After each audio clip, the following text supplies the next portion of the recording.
Pendidikan merupakan aspek yang penting dalam kehidupan suatu negara. Begitu penting kedudukannya, bahkan tolak ukur maju tidaknya suatu negara diukur dari pendidikannya. Sistem pendidikan yang diterapkan setiap negara memang berbeda-beda.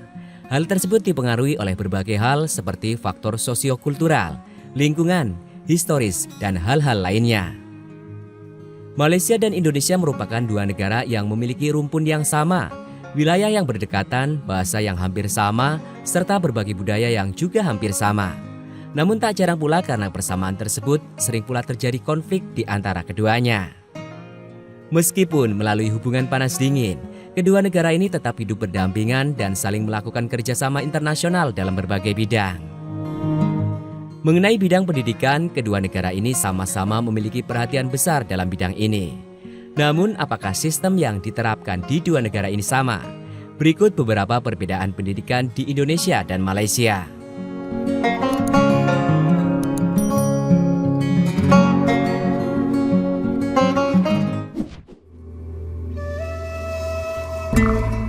Terdapat beberapa perbedaan antara sistem pendidikan di Indonesia dan Malaysia.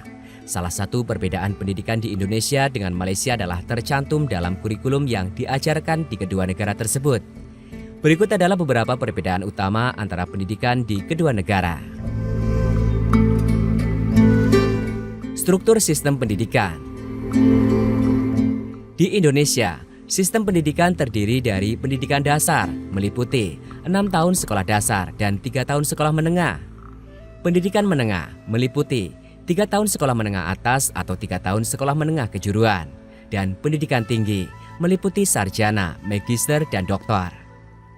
Di Malaysia, sistem pendidikan terdiri dari pendidikan prasekolah, pendidikan dasar meliputi 6 tahun sekolah rendah, pendidikan menengah meliputi 5 tahun sekolah menengah atas, dan pendidikan tinggi. Kebebasan beragama. Di Indonesia, kebebasan beragama diakui dan dijamin dalam konstitusi, dan siswa memiliki kebebasan untuk memilih agama yang ingin dipelajari. Di Malaysia, Islam adalah agama resmi dan pendidikan Islam menjadi bagian integral dari kurikulum di sekolah-sekolah.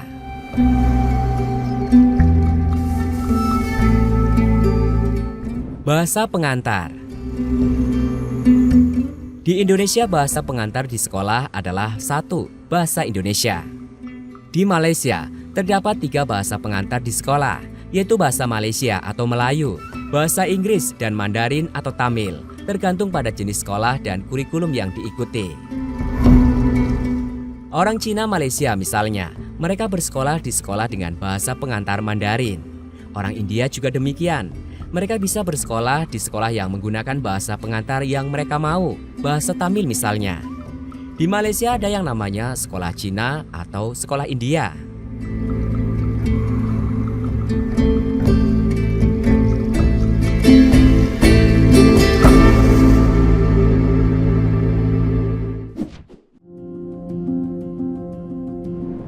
Banyak warga Malaysia tidak bisa bahasa Melayu.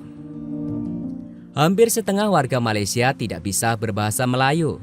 Hal ini dikarenakan Malaysia terdiri dari 3 bangsa, Melayu, India, dan Cina. Warga Malaysia keturunan Cina misalnya, banyak yang tidak bisa berbahasa Melayu. Profesor Emeritus Datuk Dr. Teo Kok Seong, seorang pakar dari Malaysia, mengeluh soal negaranya. Profesor Teo mengeluh lihat kondisi negaranya. Menurutnya, bahasa Melayu sebagai bahasa kebangsaan hanya untuk orang Melayu. Sementara warga keturunan Cina dan India malah tidak bisa bahasa Melayu. Ia justru sering membandingkannya dengan Indonesia, di mana seluruh warga negara Indonesia fasih berbahasa Indonesia. Mau warga keturunan apapun, mau suku apapun, pasti fasih bahasa Indonesia. Tidak ada istilah sekolah Cina, apalagi India, semua bermerek Indonesia. Masih menurut Profesor Teo, menurutnya ini karena beda dalam pendekatan. Indonesia menggunakan pendekatan asimilasi, sementara Malaysia integrasi. Dengan asimilasi, keturunan manapun wajib fasih berbahasa Indonesia. Dari SD sampai kuliah, mata pelajaran bahasa Indonesia tetap diajarkan. Sementara integrasi tidak mengubah asal-usul, hanya perpaduan saja. Orang Cina tidak dipaksa berbahasa Melayu. Orang India juga demikian, bahkan boleh mendirikan sekolah berdasarkan kaumnya. Sekolah Cina, di dalamnya semua berbahasa Mandarin dan aksaranya. Jangan heran, banyak orang Malaysia etnis Cina justru tak bisa bahasa kebangsaannya. Begitu juga keturunan India. Paling menyedihkan, malah tak bisa menyanyikan lagu kebangsaannya sendiri yang berbahasa Melayu. Indonesia memang jauh lebih sukses menerapkan bahasa kesatuan. Jadi jangan heran kalau di Indonesia ada banyak orang Cina tapi tak bisa bahasa Cina atau Mandarin, tapi malah mereka fasih bahasa Indonesia dengan tetap memelihara dialek Hokkiannya. Bahkan bahasa Indonesia medok ke Jawa-Jawaan pun banyak. Orang Papua fasih bahasa Indonesia dengan tetap tidak meninggalkan bahasa lokalnya. Semua bisa fasih bahasa Indonesia. Namun tidak dengan Malaysia. Ketika orang Melayu berkomunikasi dengan etnis Cina dan India, bukan bahasa kebangsaannya yang dipakai, tapi bahasa Inggris. Wajar bila ada yang mengatakan, Inggris sukses menginggriskan Malaysia, sementara di Indonesia, Belanda gagal membelandakan Indonesia.